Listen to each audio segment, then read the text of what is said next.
There's a moment that happens to certain believers, a shift they can't explain.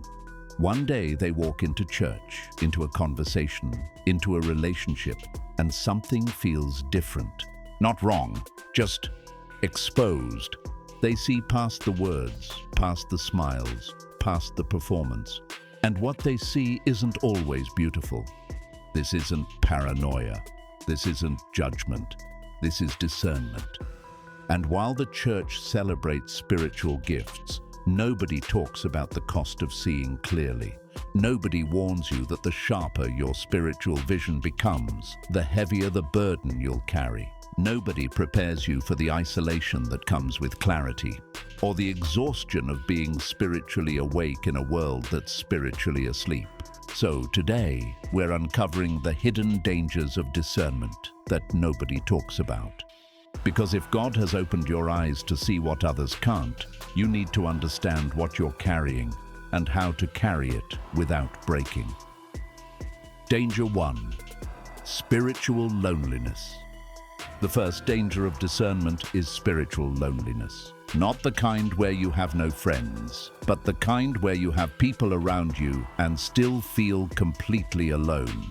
Because when God opens your spiritual eyes, He also creates separation. You start seeing what others miss, feeling what others ignore, sensing battles others don't even know exist. And the clearer you see, the more isolated you become.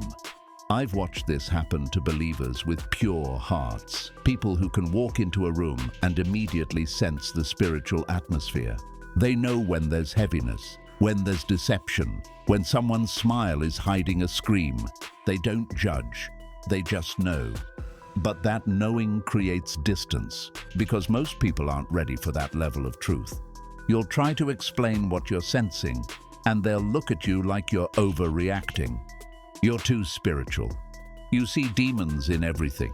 Relax. Not everything is warfare. But what they don't understand is you can't turn it off. Discernment isn't a switch. It's a holy burden. 1 Corinthians 2:14 says, "The person without the Spirit does not accept the things that come from the Spirit of God, but considers them foolishness." Translation: most people will never understand what you're carrying. And that creates a loneliness that's hard to describe. You're surrounded by believers, yet spiritually alone. Not because you want to be, but because seeing clearly separates you from those who prefer comfortable blindness. Danger 2. The burden of knowing. The second danger is the burden of knowing without being able to help.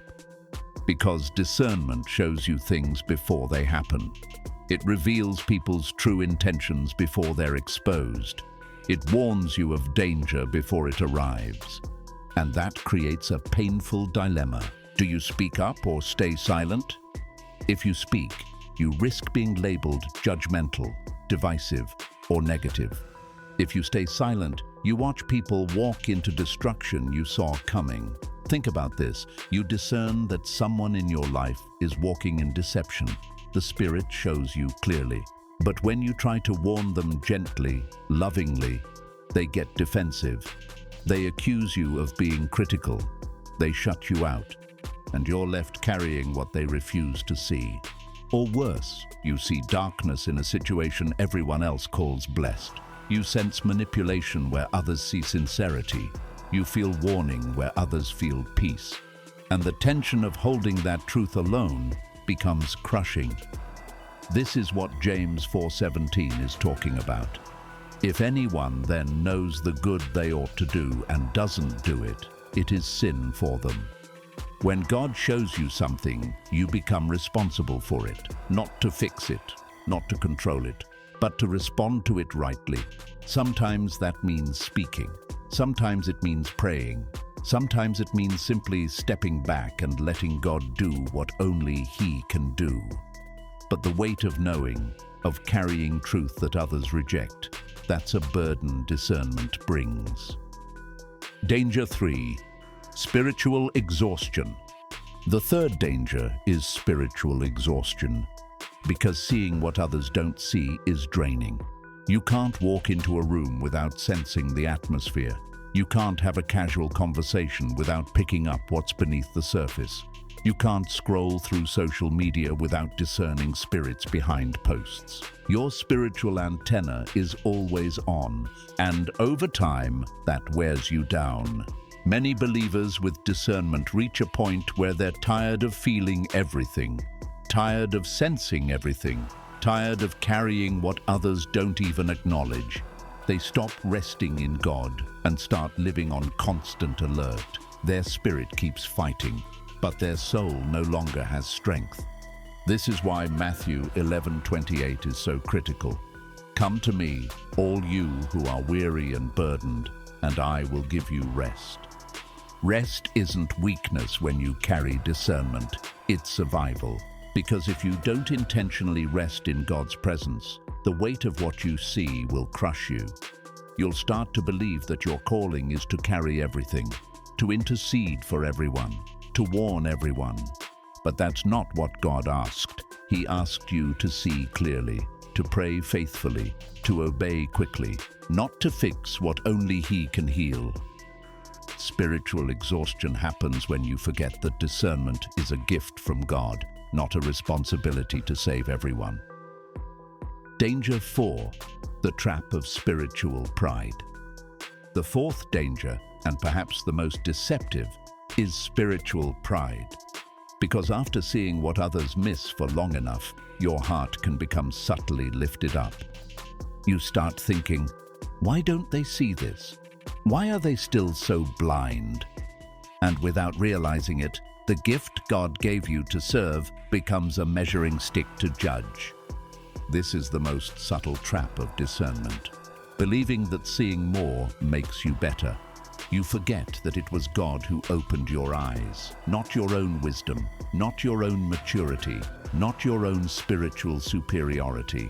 And what began as grace becomes contaminated with pride disguised as discernment. You become critical of those who haven't awakened yet, instead of compassionate toward those still stumbling in the dark. Jesus saw more than anyone. He discerned every heart. He knew every motive.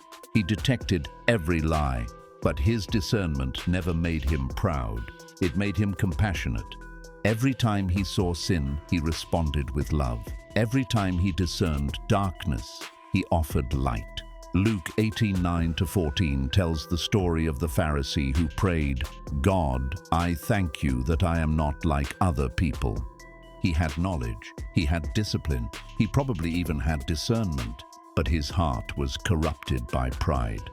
And Jesus said the humble tax collector who simply cried, God have mercy on me, a sinner, went home justified instead. True discernment doesn't elevate you above others. It humbles you beneath the weight of what you see. Because the more clearly you see darkness, the more you realize how desperately everyone, including you, needs God's grace. Danger 5, losing your identity. The fifth danger is forgetting who you are. Because when you carry discernment for long enough, you can start to believe your identity is in what you see rather than who you are in Christ. You become the one who sees, the one who prays, the one who warns. And without realizing it, your relationship with God becomes a duty instead of a delight. Your calling becomes a burden instead of communion.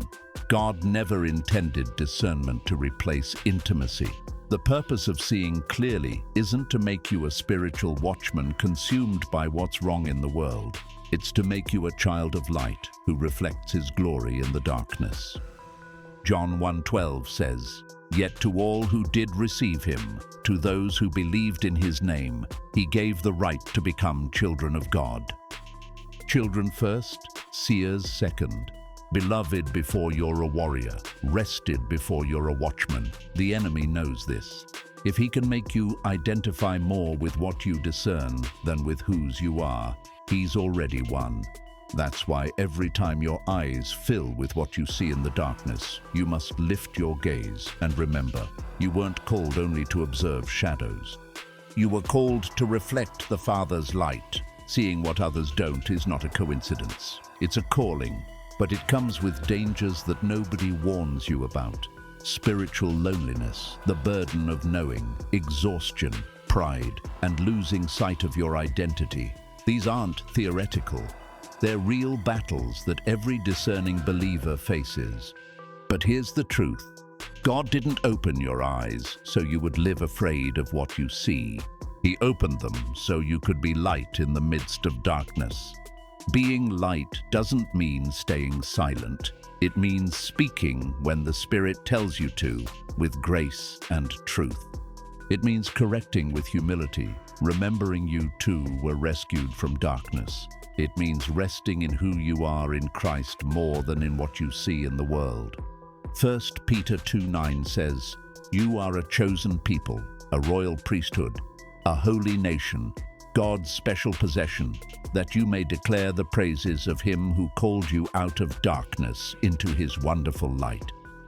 You are light before you are a seer. You are loved before you are a warrior.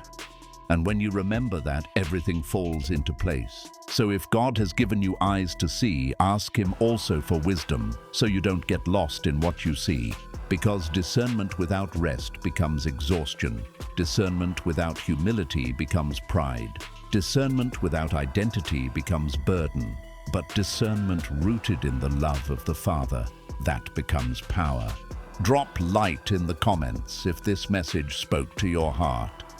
And share this with someone who needs to hear that their discernment isn't a curse, it's a calling.